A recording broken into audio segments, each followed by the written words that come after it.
दोस्तों नमस्कार, आदाब। फिल्मी सेपियन के इस खास प्रोग्राम में किरदार में आपका फिर से बहुत बहुत स्वागत है। दोस्तों, हिंदी सिनेमा में एक से बढ़कर एक अदाकार आए और हर अदाकार की अपनी एक अलग शैली रही, चाहे वे मुख्य किरदार रहें या चरित्र अभिनेता या फिर बेहतरीन खलनायक। इसी ही कतार में हमने पिछले एपिसोड में मशहूर खलनायक मदनपुरी साहब के बारे में बात की थी। आज भी हम ऐसे ही एक महान खलनायक के बारे में बात करने जा रहे हैं जो आंखों से बोलते थे, या यूं कहिए कि उनकी ऊंची उठी आंखों की एक नजर स्क्रीन पर खौफ पैदा करने के लिए काफी होती थी। जी दोस्तों, आज हम बात करने जा रहे हैं 40 और 50 के दशक के मशहूर खलनायक के.एन. सिंह साहब के बारे में। के.एन. सिंह साहब बॉलीवुड के एक प्रमुख अभिनेता थे जो अपने बहुमुखी अभिनय के लिए जाने जाते थे। के.एन. सिंह साहब का जन्म 1 सितंबर 1908 को देहरादून में कृष्ण निरंजन सिंह के रूप में हुआ था। 6 भाई बहनों में से के.एन. सिंह साहब सबसे बड़े थे। के.एन. सिंह साहब एक शाही परिवार से थे। इनके पिता चंडी प्रसाद सिंह एक जाने माने क्रिमिनल लॉयर थे। लखनऊ से हाई स्कूल की पढ़ाई पूरी करने के बाद के.एन. सिंह साहब देहरादून आ गए। उनके पिता चाहते थे कि सिंह साहब जल्द से जल्द अपने पैरों पर खड़े हों। उन्होंने कई काम भी किए। कभी लाहौर जाकर प्रिंटिंग प्रेस स्थापित की, तो कभी राजों रजवाड़ों को पालने के लिए जंगली जानवर सप्लाई किए, तो कभी चाय बागान में काम करने वालों के लिए खास तरह के जूते बनवाए। लेकिन के.एन. सिंह साहब का किसी काम में मन नहीं लगता था। अपने पिता के सलाह पर के.एन. सिंह साहब ने वकील बनने की सोची और लंदन जाकर बैरिस्टर की पढ़ाई करना चाहिए। एक बार वे अपने पिताजी के साथ कोर्ट गए। कोर्ट में बैठकर उन्होंने देखा कि एक मुजरिम जिसने कत्ल किया था उसे बचा लिया गया। उस मुजरिम को बचाने वाला कोई और नहीं बल्कि उनके पिता चंडी प्रसाद सिंह जी ही थे। यह अन्याय देखकर के.एन. सिंह साहब का वकालत से मोह भंग हो गया। के.एन. सिंह साहब एक एथलीट भी थे और अच्छी खासी वेट लिफ्टिंग भी किया करते थे। उस समय वे बर्लिन ओलंपिक के लिए चुने भी गए थे। उनका मन आर्मी भी ज्वाइन करने का था। उनकी एक बहन की शादी कोलकाता में हुई थी। उनकी अचानक तबीयत खराब हो गई तो उनकी देखभाल के लिए के.एन. सिंह साहब को भेज दिया गया। उनके कलकत्ते जाने की बात सुनकर देहरादून में उनके एक दोस्त नित्यानंद खन्ना साहब ने उन्हें पृथ्वीराज कपूर साहब के नाम एक पत्र दिया। पृथ्वीराज साहब उन दिनों कलकत्ते में रहकर फिल्मों में व्यस्त थे और नित्यानंद जी उनके फुफेरे भाई थे। कलकत्ते जाने के बाद पृथ्वीराज कपूर साहब ने सिंह साहब की मुलाकात निर्देशक देवकी बोस जी से करवाई। देवकी बोस जी उन दिनों कलकत्ते में न्यू थिएटर्स की फिल्में निर्देशित करते थे। देवकी बोस साहब ने के.एन. सिंह जी को अपनी फिल्म सुनहरा संसार में छोटा सा किरदार निभाने का मौका दिया।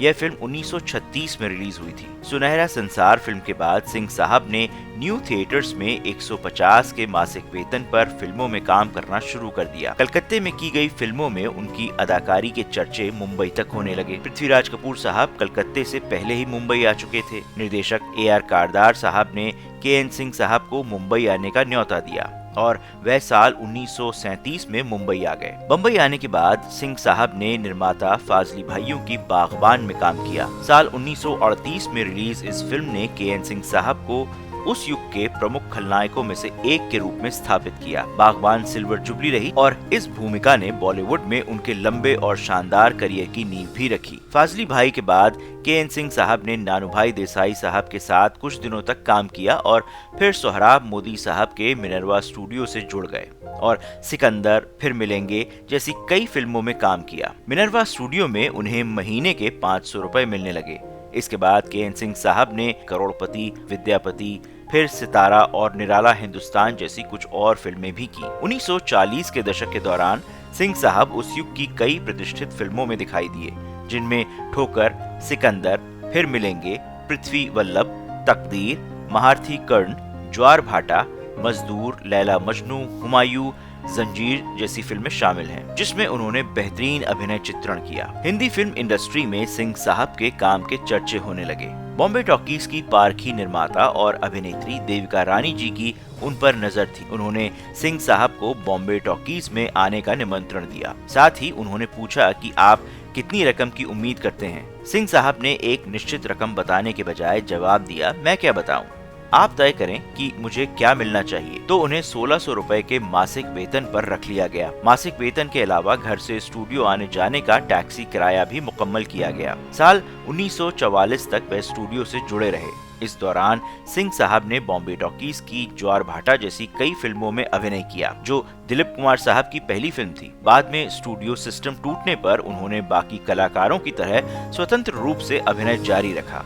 1940 और 50 के दशक के दौरान सिंह साहब ने उस युग की कई प्रतिष्ठित फिल्मों में काम किया, जिनमें आवारा, CID, हावड़ा ब्रिज, चलती का नाम गाड़ी, Amrapali, an evening in Paris, हाथी मेरे साथी, मेरे जीवन साथी जैसी कई लोकप्रिय फिल्में शामिल हैं। उन्होंने चीखने चिल्लाने वाले विलेन की भूमिका के बजाय शांत विलेन की भूमिका निभाई।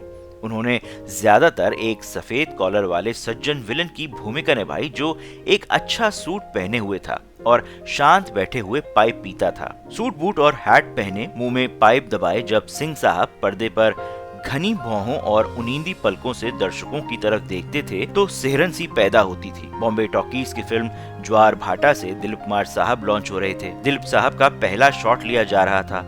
सेट पर मौजूद सिंह साहब को देखकर उनकी घबराहट बढ़ गई, तो निर्देशक अमिया चक्रवर्ती साहब ने उनसे आग्रह किया कि आप चाय पीने के लिए थोड़ी देर सेट से बाहर चले जाएं। निर्देशक की बात सिंह साहब के समझ में नहीं आई, तो उन्होंने वजह पूछी। अमिया चक्रवर्ती साहब ने बताया कि दिलीप साहब आपकी मौजूदगी से घबरा रहे हैं। यह सुनते ही सिंह साहब ने दिलीप कुमार साहब के कंधे पर हाथ रखा और उन्हें समझाया। दिलीप कुमार साहब की घबराहट खत्म हो गई और इसके विपरीत दोनों ही पहले दिन से ही दोस्त बन गए। क्रोधित डकैतों और अनियंत्रित गुंडों की भूमिका निभाने के विपरीत उन्होंने ज्यादातर एक सफेद पोश सज्जन खलनायक की भूमिका ही निभाई। हर बार जब सिंह साहब स्क्रीन पर नजर आते थे तो यह स्पष्ट हो जाता था कि वे कुछ भी अच्छा नहीं करने जा रहे थे। एक साधारण अभिनेता, लेकिन एक तीक्ष्ण नजर, फिर कुछ फुसफुसाते हुए आदेश, ऐसी अदाकारी देखकर मंच पर मौजूद हर कोई सिहर उठता था। 1950 के दशक के अंत तक उनकी विशिष्ट शैली और जानदार अभिनय ने उन्हें भारतीय सिनेमा में सबसे ज्यादा पैसे पाने वाले खलनायकों में से एक बना दिया था। चाहे वह गुरुदत्त साहब की 1951 की फिल्म बाजी हो या शक्ति सामंता साहब की 1958 की फिल्म हावड़ा ब्रिज या फिर विजय आनंद साहब की 1966 की तीसरी मंजिल। उनकी सौम्य शैली, बैरिटोन आवाज और भयावह आंखें प्रसिद्ध हो गई थीं। उनकी स्क्रीन इमेज इतनी ज्यादा बुरी हो गई थी कि उन्होंने बताया कि एक दिन शूटिंग से वापस आते समय मुझे अपने दोस्त द्वारा दिए गए पते पर एक लिफाफा पहुंचाना था। मैंने दरवाजे की घंटी बजाई और हिलते हुए पर्दों से देखा कि एक महिला दरवाजा खोलने के लिए जल्दी कर रही थी। जब उन्होंने मुझे अपने सामने खड़ा देखा तो वह डर के मारे चिल्लाईं और दरवाजा खुला छोड़कर अंदर भाग गईं। सिंह साहब की शैली बड़ी विचित्र थी। वह एक अलग किस्म के खलनायक थे जो बेदाग सूट पहने, स्टाइल से सिगार पीते हुए, एक भौं ऊपर की ओर झुकी हुई और होठों पर चालाक मुस्कान के साथ एक उच्च वर्ग के व्यवसायी का रूप धारण करते थे, जो सभी भावनाओं से रहित था। सिंह साहब अपने नकारात्मक चरित्रों के बावजूद सभी के द्वारा प्यार और प्रशंसा किए जाते थे। एक अभिनेता के रूप में सिंह साहब की सीखने की प्यास प्रसिद्ध थी। उदाहरण के लिए उन्होंने 1956 की फिल्म इंस्पेक्टर में घोड़ा गाड़ी चालक की भूमिका के लिए तैयार होने के लिए गाड़ी सवारों की शैली और तौर तरीकों का अध्ययन किया। सिंह साहब ने 1971 की फिल्म हाथी मेरे साथी, 1972 में मेरे जीवन साथी जैसी फिल्मों में प्रमुख भूमिकाएं निभाई। 70 के दशक के मध्य से लेकर 90 के दशक के मध्य तक उन्होंने बहुत कम फिल्मों में छोटी भूमिकाएं की, जैसे सुहाना सफर, पगला कहीं का, हाथी मेरे साथी, दुश्मन, लोफर, बढ़ती का नाम दाढ़ी, एजेंट विनोद, दो प्रेमी दोस्ताना, कालिया, हुकूमत और लाट साहब। उम्र बढ़ने के साथ सिंह साहब कम सक्रिय रहे, खासकर 1970 के दशक के मध्य में। 1970 के दशक के उत्तरार्ध से उनकी कई भूमिकाएं केवल कैमियो उपस्थिति थीं, जो यह सुनिश्चित करने के एकमात्र उद्देश्य से आयोजित की गई थीं कि अभिनेता समय पर पहुंचे।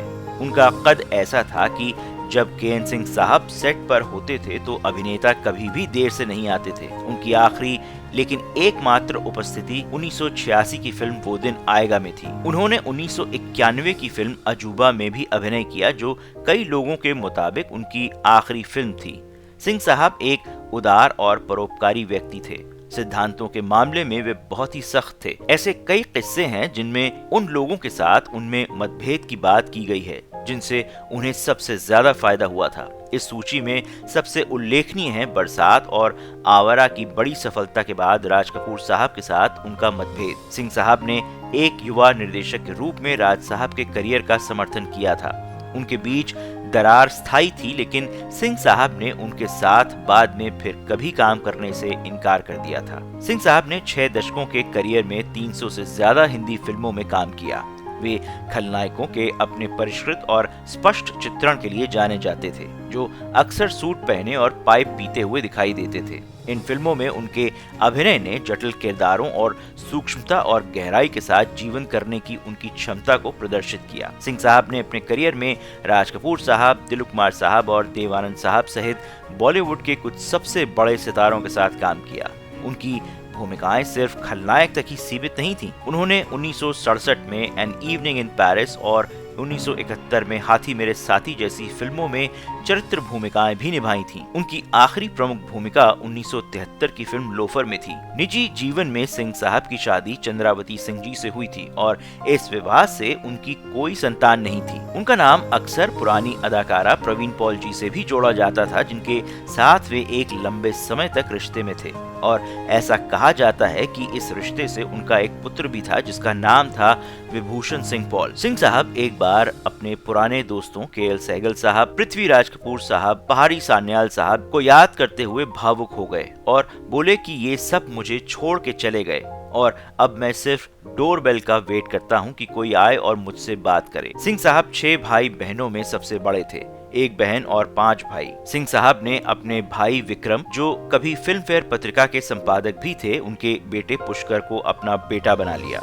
सिंह साहब अपने अंतिम वर्षों में पूरी तरह से अंधे हो गए थे और अपने घर में गिर गए, जिसके बाद वे लगभग बिस्तर पर ही पड़े रहे। विडंबना देखिए कि अपनी भावपूर्ण आंखों के लिए मशहूर अभिनेता अपने बुढ़ापे में पूरी तरह अंधे हो गए। 31 जनवरी 2000 को 91 वर्ष की आयु में मुंबई में उनका निधन हो गया। भारतीय सिनेमा में सिंह साहब के योगदान को एक अनूठी शैली के साथ खलनायकों को चित्रित करने की उनकी क्षमता के लिए याद किया जाता है।